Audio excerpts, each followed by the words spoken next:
Hey, I'm a furry, and YouTube?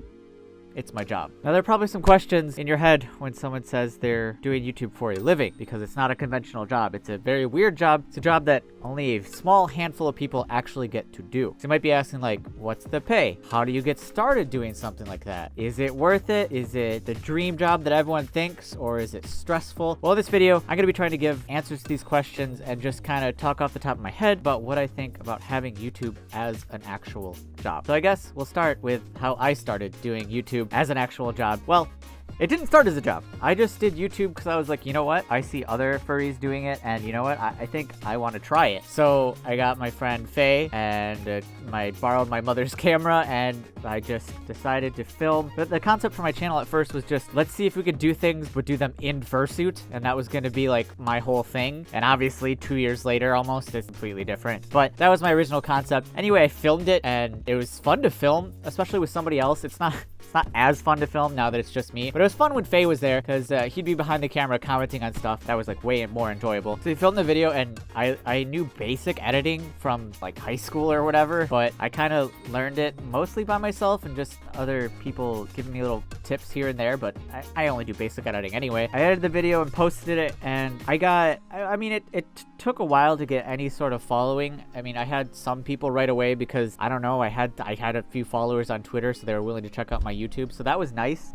I didn't start out from complete scratch like a lot of people have to. Yeah, I was posting, and then after a while, like, I noticed my audience started to grow and stuff like that, and it had been like, I don't know, like, I want to say, like, I didn't do it until I hit like 5,000 subscribers or something, and like it was like maybe 5 months into doing YouTube where I just decided to do a Patreon as more of a like, well, I don't know, someone asked me about it, I might as well make one. And then I got way more support than I thought I would, and I was like, whoa, people are willing to like actually pay me to make these videos for them? And that was kind of crazy in my head because I never intended this to be a job. Like, I never, especially my actual full-time job, I was like, maybe it'll make some money on the side or whatever, but never dreamed that this would become my actual job, and it was just mind-blowing to me. So over time, obviously, I've gained more patronage, more views, and there's actually some advertising revenue now. Not a ton, I'll get into that. It's enough that I can comfortably live on now. Well, I'm almost at the point where it's what I want to make as a career, because I do have a bachelor's degree in business administration, so I could be making a ton more money doing something in that field, but I'm doing this because I like it. So yeah, I guess that's just kind of how I got started and how it progressed over time. Let's talk about how this is a dream job, but it also has a lot of stress too, because YouTube,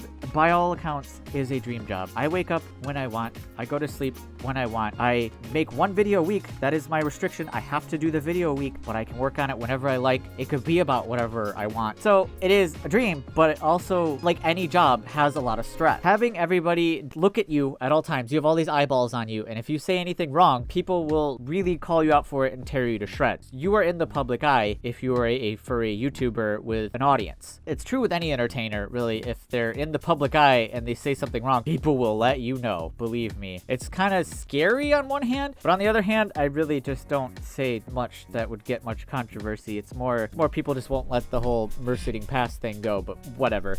It's also really stressful because you have to entertain other people, and it's a little hard because, you know, I'm pretty depressed, especially as of late, and it's hard to try to make other people happy when you're not necessarily happy a lot of the time. But I try my best because entertaining people does bring me at least some happiness sometimes, despite depression and anxiety all the time. It's really rewarding in that aspect, but it is hard to do, especially streaming, I find. And it's so hard to keep up an energy on the stream that's not falling into like me being sad that maybe I just don't have very many people wanting to watch me, or like the chat is being super negative or something like that. It's hard to keep in a positive headspace, or a headspace that's conductive to entertaining people. It takes a really specific type of person to be able to actually be decent at YouTube as a personality, and it also takes a different type of person to be good at streaming. That's not necessarily the same thing. They don't go hand in hand, because I'd say I'm all right at doing YouTube videos, but when it comes to streaming, I'm not the best. But I try, but I'm really not the best at that. That's kind of a different type of person who's even better at that. That's why you might see somebody that doesn't get a ton of views on their videos, but then when it comes to streams, they'll get a ton of viewers because they're very good at live and interacting and that sort of thing. And a lot of people ask, does this pay well? And the answer is no, it doesn't. I could be making a lot more money by doing some business job with my degree. For me, personally, it actually is an all right income because of my patrons. at patreon.com/odinwolf. Shameless plug. But yeah, my patrons are who supports me. If you're looking at it without Patreon, ads are, they're not good. They're really not great. You make maybe a good rule of thumb is $1 per 1,000 views, and sometimes a video will surprise you and you'll get like $1.50, $2 per 1,000 views, and that's only if it is able to be monetized, because YouTube is very picky about that. Some videos will even get less than $1 per 1,000 views. It just depends. Like, you don't know. So it's not like you get a ton of money off ads. The main way I make money is through the generosity of others on Patreon, and that's why that platform is an absolute lifesaver. If it wasn't for Patreon, I don't think I could do this as a living, and I don't think most people could do it for a living. That would be for like the most elite of the elite of the elite YouTubers. And also merch, like this awesome shirt that I have at Store Envy, is another way to make some money. It's not a lot. A lot of people do YouTube with the intent right away to be like, I want to do this as a job. And it's like, okay, yeah, cool. That can be your motivation. That's fine. Just know that it's not a very realistic one. There's not a lot of people who could actually turn this into their full-time career, because it's a lot more work than people think. I have been doing a video a week for almost 2 years now in order to get the audience that I have. And it's not like a huge audience or anything, but I'm established at least now. A lot of people will do like a video every month or two, and they're like, why can't I live on this? And it's like, if you want this to be your job, you actually have to treat it like a job. You have to do a video. In my opinion, if you really want this to be your job, a video every week at minimum is probably the baseline that you want to be at. Some people do 2 a week, but for me, I would get burnt out if I did that. Yeah, you have to keep yourself motivated, and you have to keep doing it, because with YouTube, you are your own boss. That's the most difficult thing for a lot of people, is that you are the entire company. For me, I film the videos, I edit the videos, I upload the videos, I promote the videos, I commission all the art for the merchandise, find a supplier to make the merchandise, order the merchandise, ship it out myself. I run my Discord and interact with people all the time. It's a lot more than you think. You also have to stream, and for the streaming setup, it also costs lots of equipment and stuff like that. Yeah, it's a lot more that goes into this than people think. One of my biggest peeves is when people just go, oh my god, I wish I could get like $100 just for sitting in front of a camera and streaming. And it's like, oh, no.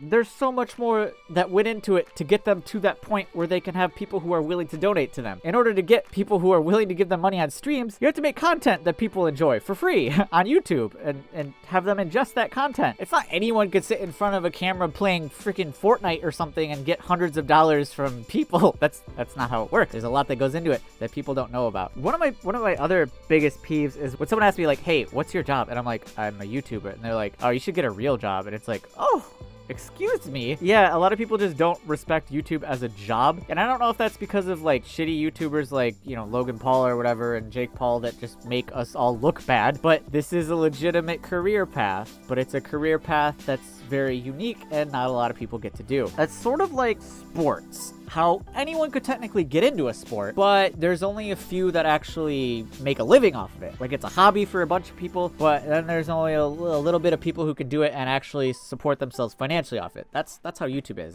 It's anyone can start, but not everyone can do it for a living. So I don't mean to deter anyone for trying to do this as a career. I don't recommend going for that as your goal. It's really unlikely that people will be able to actually make money from it. If anything, a lot of times people will buy all this expensive gear and this setup and they spend money and then they don't keep up with it and they don't make any of it back. And that's okay because it's just a hobby, but if they're trying to like get a return on their investment, a lot of people don't follow through. And I would also like to address the difficulty of being a furry on YouTube, because I don't know if you've noticed in my videos lately, but holy crap, do I get a lot of hate all the time. I get a lot of hate. There are so many people leaving negative comments about me being a furry, and it didn't used to be that way, but it seems like as soon as the TikTok thing happened, it brought so much negativity to furries on YouTube that it's easy to laugh at, but it's also just like, dude, guys, chill. There's so much negativity to all furries lately, and it's fine. I mean, it doesn't really affect me, but I guess as you get more and more and more and more, and every video is just like a bunch of people giving you hate comments, it's kind of like, it is a little bummer, it's a little bit of a bummer, because it's hard being on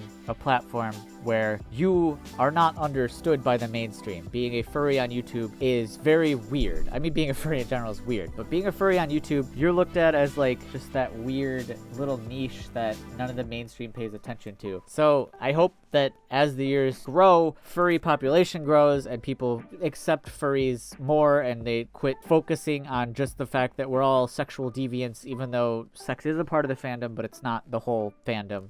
Okay, like, just everyone needs to relax. So it can be difficult being a furry on YouTube, but still pretty amazing, not gonna lie. And some of the hate comments, they give me a chuckle every once in a while. I know there are people curious about like doing this as a job and wanting to do this as a job, and I didn't give a lot of advice per se at how to do this. That'll be a future video where I'll give more advice about how to make videos and how to get started for real. But I just wanted to give my experience with it and explain to you guys that this is my job.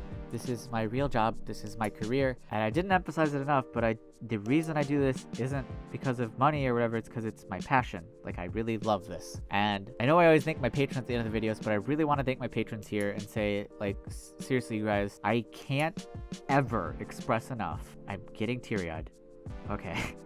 I can't ever express enough how much I appreciate your support, because I cannot do this without my patrons, and you guys are amazing. The generosity of people, like right now, brings tears to my eyes because it is incredible. It's so rewarding to be able to do a job that people like enough that they just are like, here, I like your content. Here is like some money each month to keep doing what you do. And it's so unique, and I'm so thankful for all of you guys making this possible. So like, seriously, patrons, thank you. And everybody watching, thank you as well. You also are what make this possible. Everybody who comments and leaves likes on videos and subscribes and all that, that really does help out a lot too. It's spreading the videos around the word. You are making my dreams come true. I know I made a video a long time ago called You're Making My Dreams Come True, but it's true. You guys are making my dreams come true, so thank you. Anyway, if you want to support me, obviously I already said it, but check me out on Patreon at patreon.com/odinwolf. I also have merch and a P.O. box, and you can send me stuff and I'll open up on a future video, or you can buy my merch, which is great. That also helps me out. Anyway, it's been Odin Wolf, and I'm really thankful. So, till next time, bye-bye.